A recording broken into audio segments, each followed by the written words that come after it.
জানুয়ারির সময় যত ধীরে ধীরে এগোবে আপনার ছাদ বাগানে আঙুর গাছের ফুল আসার সম্ভাবনা ধীরে ধীরে বাড়বে। ছাদ বাগানে ফেব্রুয়ারি মাসের শুরু থেকে প্রচুর পরিমাণ আঙুর গাছের গুটি বা মুকুল এবং কচি পাতা আনতে গেলে আজকের ভিডিওটি আপনার কাছে অবশ্যই গুরুত্বপূর্ণ। Hello friends, welcome to my channel. দেশ এবং দেশের বাইরে থেকে যারা আজকে আমার ভিডিওটি কন্টিনিউ করেছেন প্রত্যেককেই gardener tips with Kamal YouTube চ্যানেলে স্বাগতম। ছাদ বাগানে আজকের ভিডিওর আলোচনার বিষয়বস্তু হলো জানুয়ারি মাসের একদম মাঝামাঝি সময় এসে আপনার ছাদ বাগানের আঙুর গাছে কী এমন পরিচর্যা করলে প্রচুর পরিমাণ কচি পাতা এবং গুটির সমাহার দেখতে পাবেন আপনার পরিণত আঙুর গাছে। তো আসুন আজকের ভিডিও থেকে আলোচনা করব এই সময় আঙুর গাছের কিছু গুরুত্বপূর্ণ পরিচর্যা, পাশাপাশি আঙুর গাছের গোড়াতেও আপনাদের নিয়ে যাব কীভাবে পরিচর্যা করলে আঙুর গাছের গোড়াটা আমার আঙুর গাছের মতো বৃহৎ আকৃতির হবে। তাই নিয়ে থাকছে আজকের ভিডিওটি, না স্কিপ করে কন্টিনিউ করুন।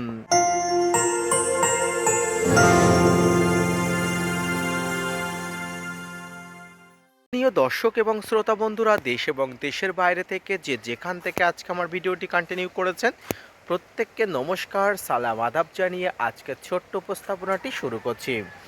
ডিসেম্বর মাসে 15 তারিখ নাগাদ আপনারা ছাদ বাগানে আঙুর গাছের প্রুন বা কাটাই ছাঁটাই করে ফেলেছেন। ইতিমধ্যে বেশ কয়েকটা দিন পার হয়ে গেছে এবং জানুয়ারির প্রায় 10 তারিখের কাছাকাছি এই মুহূর্তে অবস্থান করছে সময়টা। আপনার ছাদ বাগানে আঙুর গাছের প্রুন বা কাটাই ছাঁটাই করার পরবর্তীতে আপনাকে হাত গুটিয়ে চুপটি করে বসে থাকলে হবে না, নানা আনুষঙ্গিক পরিচর্যা করতে হবে। গাছগুলো ঘুমাচ্ছে তার যেমন ব্যবস্থা করতে হবে, ঘুম ভাঙার পরে গাছগুলোর কী খাবার দেবেন তার সামগ্রিক ব্যবস্থাপনাও আপনাকে করতে হবে। তো আসুন কী পরিচর্যা আপনি করবেন এবার বলে দিই। প্রথম অবস্থায় আপনি ছাদ বাগানের আঙুর গাছকে প্রুন বা কাটাই ছাঁটাই করেছেন। এই প্রুন বা কাটাই ছাঁটাই করার পরবর্তীতে আপনাকে কন্টিনিউয়াসলি একটা ভালো মানের ফাঙ্গিসাইড গাছে দিতে হবে। সাপ, ম্যানসার, প্যাবিস্টিন, রেডমিনগোল, Blitox, blue copper, M45, Amistar top, Antracol, এত ধরনের ফাঙ্গিসাইডের মধ্যে যে কোনো একটি ফাঙ্গিসাইড আশা করি আপনার হাতের কাছে আছে। তো এর মধ্যে যে কোনো একটি ভালো ফাঙ্গিসাইড, কন্ট্যাক্ট বেসিক ফাঙ্গিসাইড বা সিস্টেমিক বেসিক ফাঙ্গিসাইড, আপনি যেটা চাইবেন সেই ফাঙ্গিসাইড আপনি সপ্তাহে একবার করে প্রতি লিটার জলে 1 থেকে 2 গ্রাম সর্বোচ্চ নিয়ে কিন্তু সমগ্র আঙুর গাছের ডালে, কাণ্ডে, সমস্ত জায়গায় কিন্তু ভালোভাবে স্প্রে করে দেবেন। মনে রাখবেন প্রত্যেকটি জায়গা কিন্তু গুরুত্বপূর্ণ জায়গা। কোনো জায়গাতে ফাঙ্গাস লাগলে গাছ কিন্তু সামগ্রিকভাবে বিপদে পড়বে। তাই কিন্তু আপনাকে এই ব্যবস্থাপনা অবশ্যই নিতে হবে।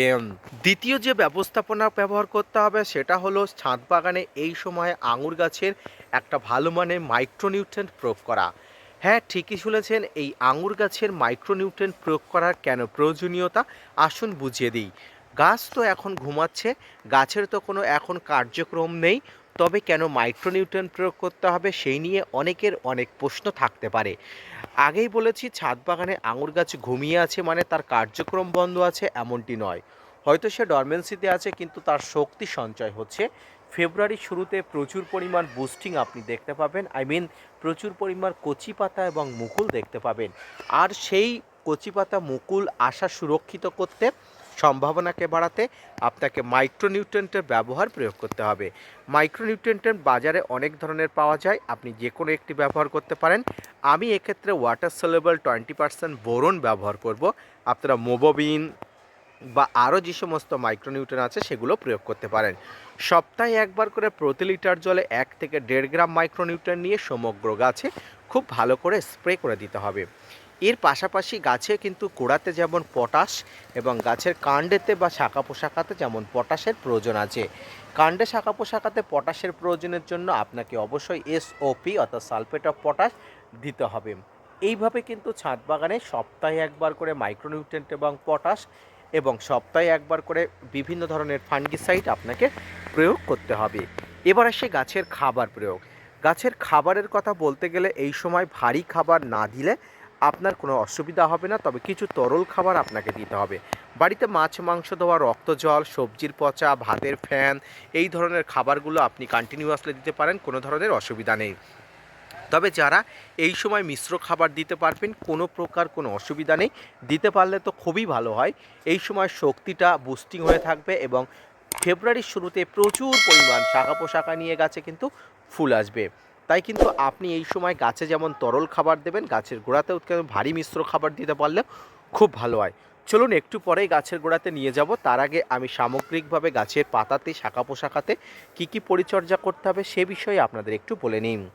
এর পাশাপাশি আপনাকে আরও একটি গুরুত্বপূর্ণ পরিচর্যা করতে হবে এই সময় থেকে, সেটা হলো এই সময় থেকে গাছে একটা পিজিআর স্প্রে করতে হবে। হ্যাঁ, এই সময় গাছ ঘুমাচ্ছে ঠিকই, কিন্তু এই ঘুমানোর পরবর্তী দশায় যখন ঘুম ভেঙে উঠবে তখন কিন্তু গাছের একটা জোরসে জোরালো একটা অনুভূতি হবে, অর্থাৎ ফুল আসার জন্য একটা অনুভূতি আনানোর জন্য এই সময় থেকে আপনারা পিজিআর স্প্রে করার কথা বলেন এবং এর সঙ্গে আমিও সহমত।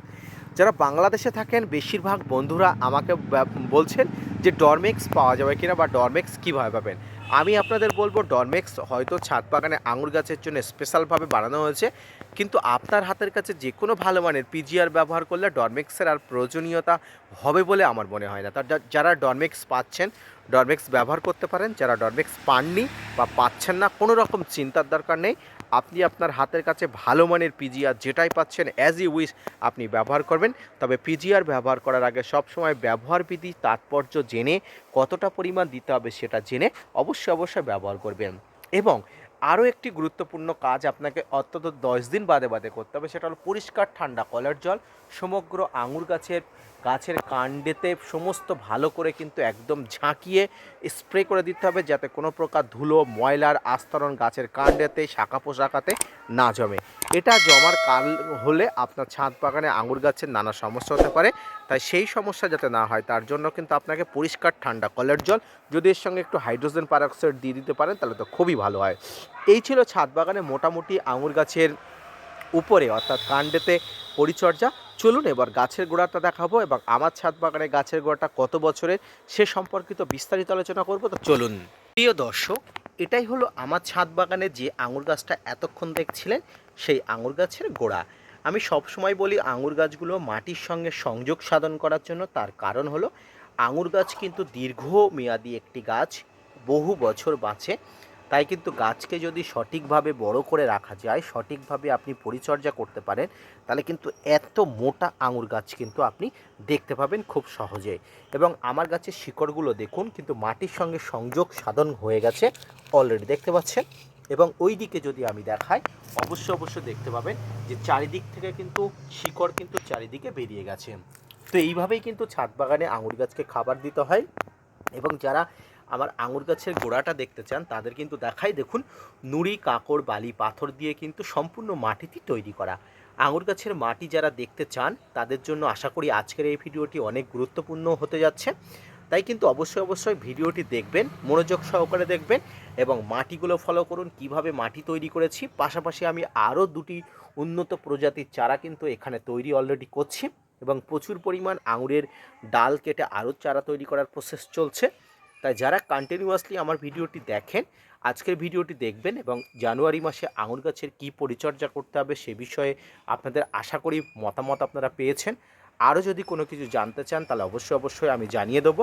এই আঙুর গাছটি কিন্তু অনেক দূর পর্যন্ত ছাদ বাগানে বিস্তার লাভ করেছে। আমি আপনাদের একটু দেখাই, দেখতে পাচ্ছেন এই আঙুর গাছটি কিন্তু উপরে উঠে গেছে, এই সেই আঙুর গাছ। তো আজকের ভিডিওটি কেমন লাগলো আশা করি বুঝতে পেরেছেন, আশা করি জানতে পেরেছেন। যদি ভালো লেগে থাকে তাহলে অবশ্যই gardener tips with Kamal YouTube চ্যানেলকে সাপোর্ট করবেন। ভিডিওটি শেয়ার করতে ভুলবেন না। ধন্যবাদ।